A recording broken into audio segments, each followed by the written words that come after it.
Welcome back to the deep dive. Today, we're taking on a topic that seems simple on the surface, but is surprisingly complex when you dig in. We're talking about how to host a casual gathering, specifically a pizza party, so well that you, the host, actually get to enjoy it. We're basically turning pizza night into a masterclass in stress-free event design. That's a perfect way to put it. Our main source today is this really detailed guide. It's technically for hosting pizza parties in Norco, California, and it focuses on a place called Wicked Pizza Pies. Okay, so I have to ask, a local pizza guide from Norco, why are we treating this as, universal wisdom? Because the goal it's built around is completely universal. Maximum fun with minimum stress. This guide isn't really about pizza recipes, it's about logistics. It's a blueprint for managing flow, for preventing that classic host panic of running out of food, and just, lowering your own stress during the actual party. Our mission today is to pull out those core principles that you could apply to any casual event. I love that. So we're using pepperoni as a lens for systems thinking. Okay, so where do we start? I imagine it begins with that age-old fear, not having enough food. It absolutely does. The guide kicks off with logistics.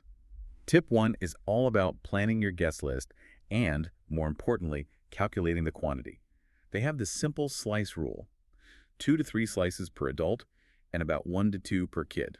That's your baseline. That feels a little, too simple though. Right. I mean, a party for a high school football team is going to be very different from a party for, say, a book club. And that's the key distinction the guide makes. You have to see that rule as a risk management tool. Mhm. If you have a really active group, like that sports team, or if the party is right at dinner time when everyone's starving, you immediately aim for the high end of that range. 3 slices. No Colton. So the insight isn't the number itself, but how you adjust it based on context. The cost of running out is way higher than the cost of having a few leftover slices. Way higher. And as the guide points out, leftover pizza is a feature, not a bug. It's lunch for the next day. So a little over-ordering is actually future stress reduction. Right. And this whole quantity thing ties into the next big decision, which is scale. Exactly. The source draws a really crucial line between just getting standard takeout for a small get-together and using actual catering packages for anything larger. Why is that jump so critical? I mean, isn't it just ordering more pizzas? Well, no, because when you switch to a dedicated catering partner, like the one they mentioned, Wicked Pizza Pies, you're essentially outsourcing the cognitive labor. Their packages are already designed to feed, say, 50 or 100 people. So you stop having to do all that complicated mental math yourself. The partner handles the complexity. That reframes the whole decision. Okay, let's move on to tip 2, which is variety. You want choice, but you don't want to give people decision paralysis. How do you find that balance? The guide suggests what they call the strategic categories approach. So instead of just picking pies at random, You're being intentional. right, you make sure you have at least one classic. So like a cheese or a pepperoni, the safe bet. The safe bet, exactly. Then maybe 1 or 2 specialty pies for people who want something with bolder flavors. And critically, you need a dedicated vegetable option. That structure means pretty much everyone can find something they'll like without having to stare at a list of 15 different options. And beyond that, it looks great. A row of different colorful pizzas creates this feeling of abundance and excitement. But the most practical part is about managing flow. The guide is adamant about this. Label the pizzas. Just simple little place cards. It seems so small, but it stops you from having to answer, "What's this one?" every 30 seconds. Oh, that's a huge one. That's a massive reduction in host friction right there. It's huge. And And it's also where you can easily flag things like, no pork or dairy-free, which immediately makes guests feel taken care of. okay, now this next part's where I think it gets really clever. Section 2, the interactive element. This is about decentralizing the work. Tell me about tip 3, the build your own toppings bar. Yes. This is just brilliant engagement design. So instead of you, the host, trying to guess everyone's perfect custom pizza, you order a very simple base, maybe just cheese and pepperoni. And then? And then you set out bowls of extra toppings, things like olives, jalapenos, extra cheese, red onions, maybe some sausage or chicken, fresh herbs. But hold on, doesn't that just create a ton of prep work and a bigger mess? How is that less stressful for the host? This is the counterintuitive genius of it. You're shifting the labor. You're moving the work of customization from your solo pre-party prep time into the in-party activity time, where the guests do it themselves and see it as fun. I see. The work becomes the entertainment. That's really smart, especially for kids, I'd imagine. It's perfect for kids. It gives them a sense of control. Now, the setup is key. You absolutely need a separate table for this, serving spoons for everything. And organizationally, you have to be smart about allergies. Right. Keep the chicken separate, label everything clearly. If the bar is confusing, it defeats the whole purpose. Clarity is everything. Okay, so from the star of the show to the supporting cast. Tip 4. Complimentary sides and snacks. The guide talks about balance. Yes, even pizza needs a good sidekick. You want a mix of textures and temperatures. So a crisp, fresh salad with a light dressing is a perfect contrast to a hot, cheesy slice. Then you have things like garlic knots or breadsticks, which are just, comforting and easy to share. And what about timing? People always show up before the main event. That's where bridging snacks are vital. A simple veggie platter or some chips and dip gives early arrivals something to do and stops them from getting too hungry.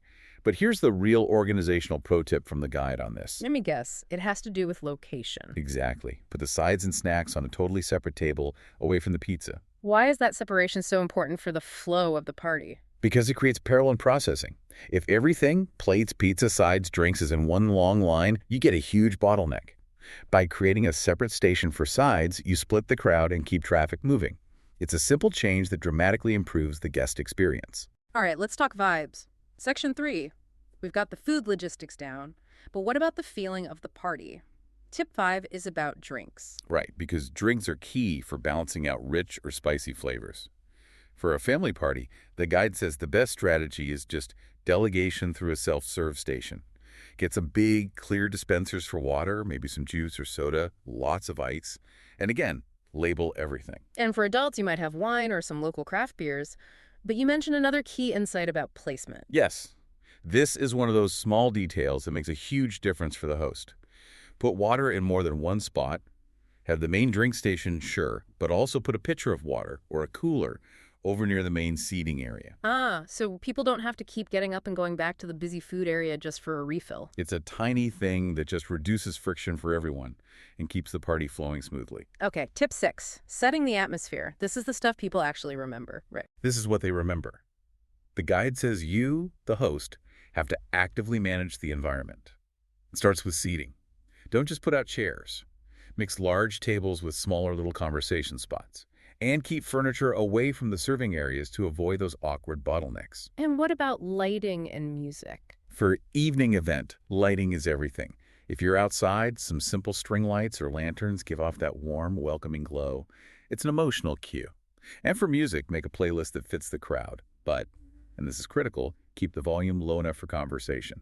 If people have to shout over the music, the relaxed vibe is gone. The music volume is a nonverbal cue for the energy level. I like that. Yeah. So, to wrap up the meal itself, we have tip 7, dessert. You need a sweet treat to signal the end of the meal. It makes the whole thing feel complete. You can go rich cookies, brownies, or lighter, like a fruit platter or sorbet. And the delivery style should match the audience.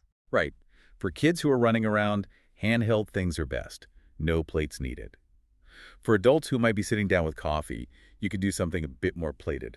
And a little side note, if it's a birthday, plan the dessert moment. A little countdown or a cheer when you bring it out makes it feel special and is perfect for photos. Okay, great. We've built the whole system. Now for section 4, the bonus tips. These are the little things that really let the host relax. These are the actions that turn you from a frantic planner into a relaxed host. The first one is so simple. Pre-order early. Especially for a weekend party. Oh, absolutely. Yeah. It secures your delivery slot and gives the pizza place time to prepare. It just removes the risk of late food, which is a huge host stressor. And then the glorious, glorious use of disposable plates. Use good ones, sturdy ones. But yes, the point isn't about being lazy. It's about outsourcing the entire cleanup duty. You're buying back your own time and energy to actually talk to your guests. And the serving line itself needs to be intuitive. It has to be. The guide lays it out. Plates first. Then pizza. Then sides. And napkins and utensils at the very end. That way, no one is trying to juggle a hot plate while grabbing a flimsy napkin. It's subtle cue management. Delegation is another big one. You can't do it all yourself. You can't. Ask a trusted friend to, restock the ice or keep an eye on the trash can. Sharing those little tasks makes a world of difference. And finally, a fun one. Create a little photo spot. Yeah, a corner with good light, maybe a fun little sign. Like for this case study, a wicked pizza party sign. It just naturally encourages people to take fun group pictures and capture the great mood you've created. So to tie it all together, the guide really hammers home the value of using that local support. Tip 9. A partner like Wicked Pizza Pies isn't just selling food. They're selling logistics. They understand portioning, timing, all of that. They're an extension of your own organizational capacity. The best hosts aren't doing all the work, they're just managing the system. So the final synthesis then, tip 10. The goal here was a fun, relaxed party where the host isn't stressed out. And you get there through system design, through planning your variety, adding interactive elements that share the workload, and just being thoughtful about the atmosphere and flow. The steps are actually pretty clear once you see them laid out. It sounds like the secret to being a great host is really just being a great project manager. It really is. And, here's a final thought for you to chew on, building on all this. The source material shows that hosting success isn't really about perfect food. It's about designing a clear, interactive system. The toppings bar, the labeled drinks, the easy serving flow that reduces friction for everyone. When you design the system that well, the real goal people connecting and having a good time, that just happens on its own. The atmosphere takes care of itself. That's a deep dive wrapped. We'll see you next time.